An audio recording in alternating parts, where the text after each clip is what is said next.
তুমি আমাদের দেখেছ আর আমরা বিপদে পড়ে তোদের সর্বকথা হয়েছি কিসের জন্য ডেকেছি আমি আশা করেই গিয়েছিলাম বর্তমানে বিরাট রাজার কাছে। ওই বিরাট হলো বৎস রবিপতি। অহংকারী বিরাট কি কহে জানিস? শীতলা তোর পূজা দেব না। এই কথা বলেছে তোমায়? এই কথা বললে তো হতো। আর বলে জানিস শীতলা আমি হলাম শঙ্কর ভক্ত। শঙ্কর পূজা ত্যাগ করে নাহি করিব তোরে পূজা। কি বলতে কোনো নারীকে আমি পুজি না, তোর পূজা দেব না। তুই দূর হয়ে যা শীতলা। আর কিছু বলেছে গো জননী?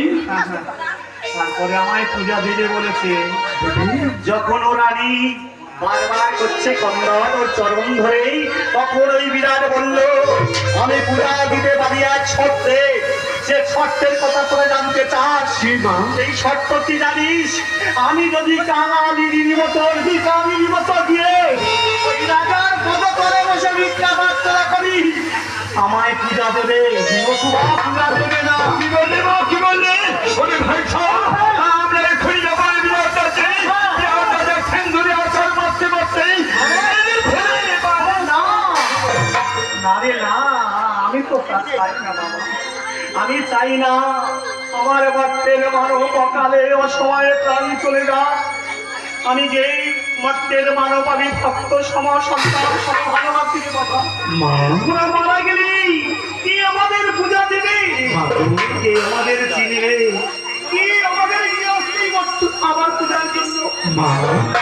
আমরা মারবো না গো জননী, আমরা কি শাস্তি দেব?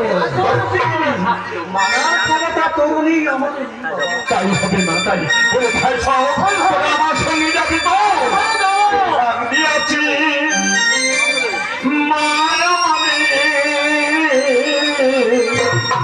ওই যেতে হবে বিরাট রাজার বাড়িতে।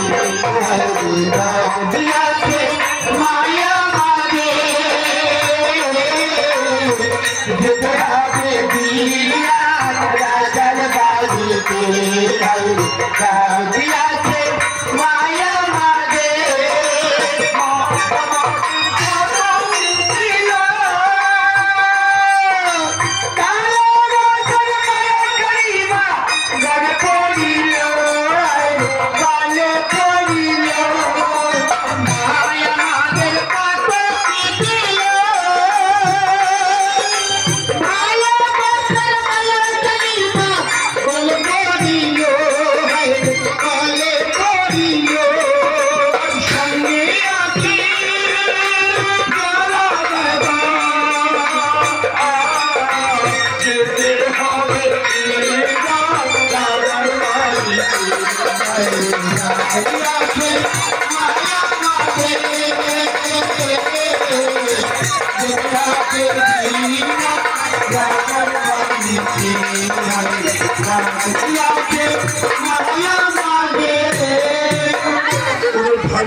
তোরা কি জানিস এই মর্তের মানব